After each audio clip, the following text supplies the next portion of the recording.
Guys, let's take a quick look here at FET on the ticker. As you can see, there was a downward sloping trend line here, which started in April, which where most things started in April with their downward trend. Almost every coin, in fact.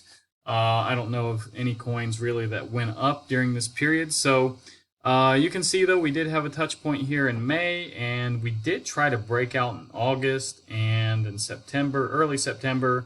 And finally, guys, we broke through on the 9th of September, so about 11 days ago, and we've held this for 11 days, and you can see we have gone higher since that time. We almost came down and retested this Fibonacci here. Now, these lines are not perfect, and maybe if I readjusted this Fibonacci, maybe it would even come up and touch it. These lines are never perfect. I always tell everybody, any line on any influencer's YouTube, it's not perfect, I'm sure. We all have variations and things with our lines and supports and resistances, so keep that in mind. Now, we are starting to break above an area where we've been for quite some time, so let me zoom out just a little bit more. Now, if we get up a little bit more, I would say if we get up to about, let's just say $2, we'll round it up. This will be very bullish with FET because, there wasn't too much that, took place above $2. Now, yeah, we did have several months up here that you can see, but the majority of FET has been way down. You can see here, it's just been way down. So we're basically above even the last bull run where it reached somewhere around, what was it, like $1.20 something. So yeah, we're breaking up, to new highs here. So I can tell you that the volume up here isn't probably too much. So yeah, we need to get up to about $2. Let's just call it, $2 and round it up, and then I'll be more bullish on FET here. Now, if we take a quick look at Bitcoin, Bitcoin is having a red day. Now, we did just have 3 massive candles in a row, so it would be normal, guys, if we do have a pullback, so don't panic. We did retest the 62.4 support here. It's a daily support, so you can see we have touched it today, but we also tried to break through 2 more resistances. So, we do have to break above 64.3 to make this, double bottom come into play. And then, the target for that double bottom is up here at about 74,500, 75,000. But there are a lot of resistances, as you can see here, to get above before we get there. Now, the main resistance is this resistance here at 66,000. Every day, we get closer and closer to this, resistance, this trend line. And we'll see, guys. We have to break it, or I think it's going to be a do or die situation where this is going to be die if we can't break it on this attempt, because you can see, guys, we've tried to break this trend line.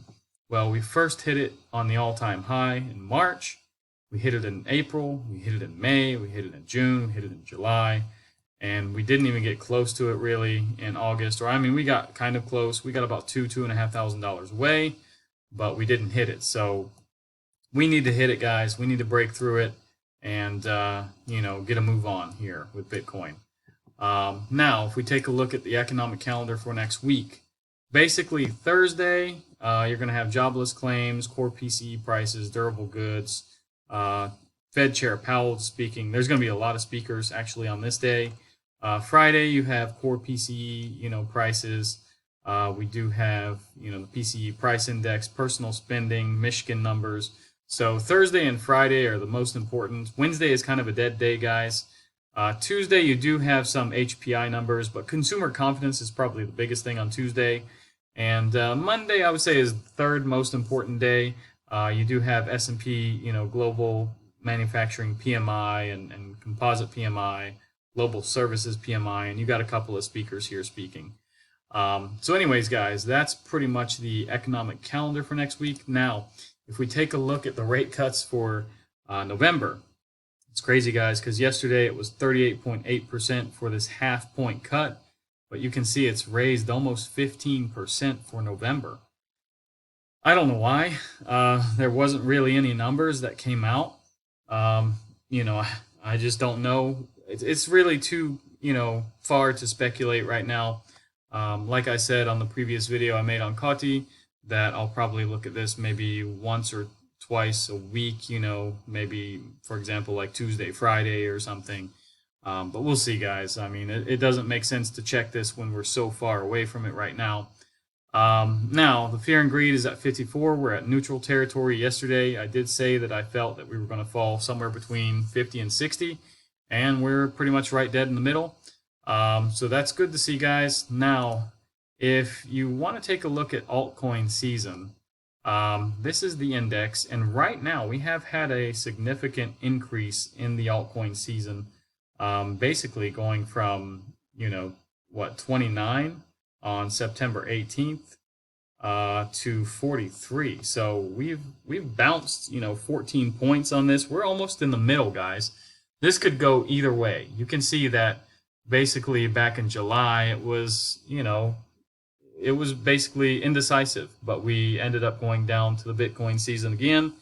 And yeah, I mean, July we were right in the middle, and yeah, I mean, it looked like we were going to get altcoins bouncing, but it didn't happen.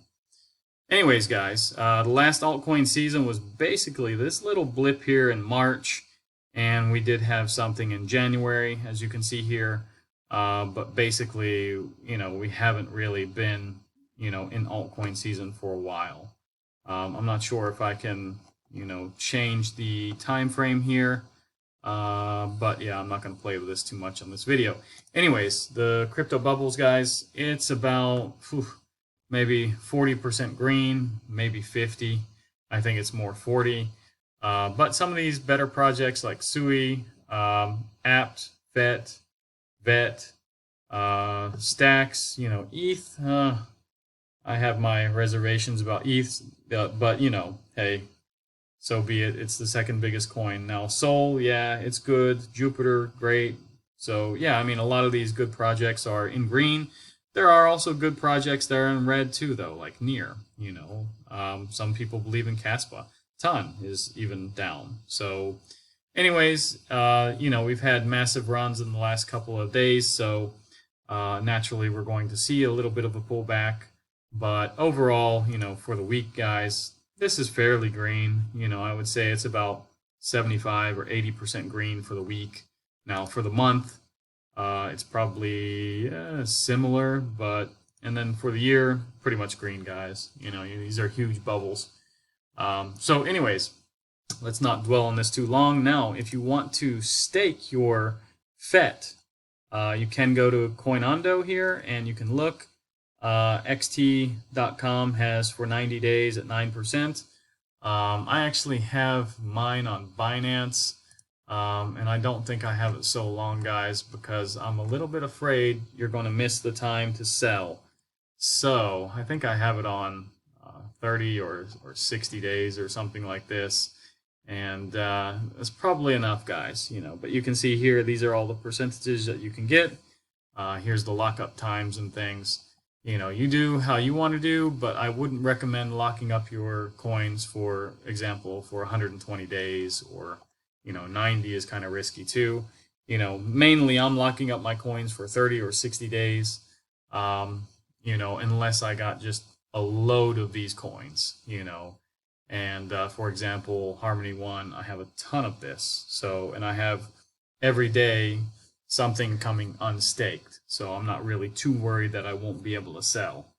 But if you have, for example, all of your FET, and you put it in for 120 days, and altcoin season comes, and you're not ready to sell, we get up here to 90 or 100, then yeah, you might miss your chance. So anyways, guys, that's pretty much what I got for you on FET. It is looking better. It is maintaining the trend here. Next Fibonacci here is at about $1.93, 94, and we'll see if we can break that. Now, I haven't marked out really any resistances other than these Fibonacci lines, but yeah, guys, if you like this video, like, subscribe, activate the bell, and I'll see you guys in the next one.